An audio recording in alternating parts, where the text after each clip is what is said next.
Masa owns this land over here. We met him in Oloribe, and then he gave us permission to live here with him and give us this knowledge to take care of this world for him. So this really belongs to the Great Spirit, Masa. This is the Great Spirit holding the world right here. This is the line that he gave them, the path through here. This is a good life all the way to here. If you follow my footsteps, you will live a long life.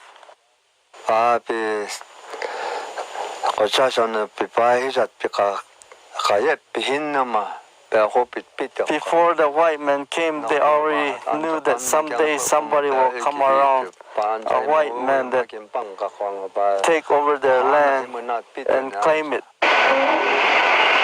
White men split them here. This is the road of the white through here, all the way to here. The elders said this is a rocky road here.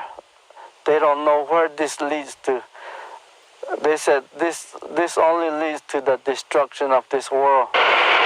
Then there are some people are still following the footsteps of the Great Spirit through here.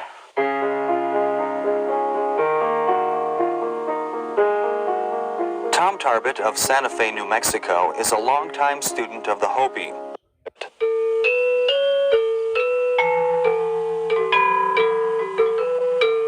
Roy Stevens, who is from Indonesia, the modern man, and so they, when they came, right away they saw, where the danger came from.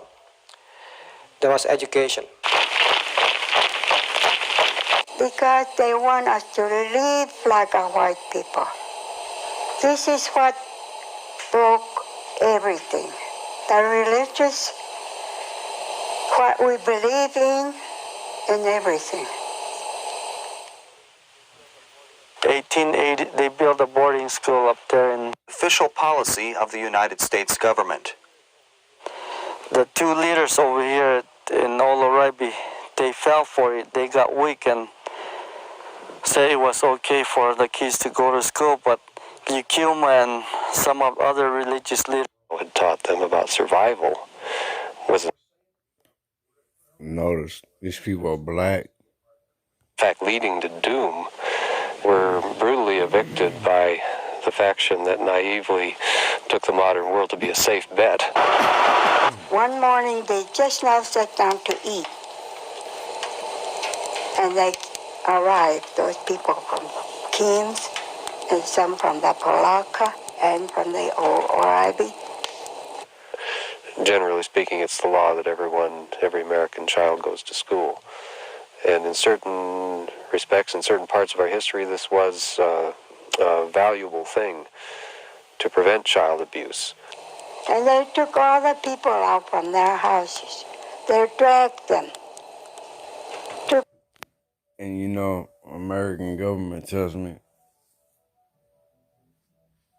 well, law enforcement, courts, I guess American government, Kentucky government, how about that?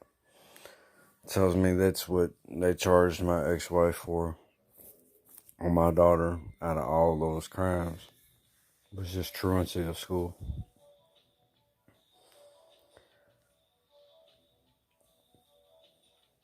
All the men, they tear their shirt off, pull their shirt off, tear them up. So they knew all the way at the beginning that education was not such a good thing, because the Hopi, their education was definitely superior, but the fact that they didn't have hospitals at the time, because people were really healthy, they were strong. Men used to run 40 miles in one day straight to the fields and back. They were champions. They didn't have jails, they didn't have prisons, they didn't need to rely on all kind of administrative buildings and services and so on. They were self-reliant. That's where the power is. It's not only the power of the Hopi that should be also the power of every individual. Throw them around, push them around, pulling their hair, things like that. Even the ladies. Some of them took out their weapons and other things, and that's when they start to fight back. And one of the